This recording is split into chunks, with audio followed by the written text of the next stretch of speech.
Spain में दो पाकिस्तानी बहनें थीं। एक की उम्र 21 साल, एक की उम्र 19 साल। दोनों की उनके घर वालों ने शादी कर दी पाकिस्तान अपने रिश्तेदारों के लड़कों के साथ।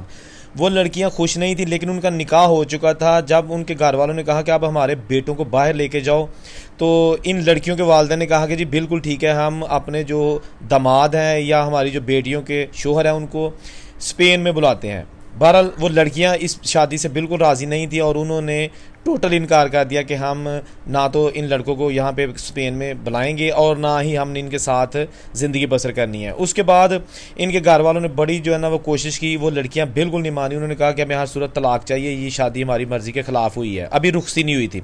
तो वो लड़कियां जो है ना उनको बहाने से पाकिस्तान ले जाया गया और उनको फिर यहाँ पे मार दिया गया। उसके बाद इन्होंने पैसे वगैरह दे के जैसे भी है पुलिस को अपना केस ख़त्म करने के लिए दबाव डाला और पुलिस ने किसी हद तक इनका केस भी ख़त्म कर दिया। लेकिन उसके बाद फिर दोबारा जब इसकी जो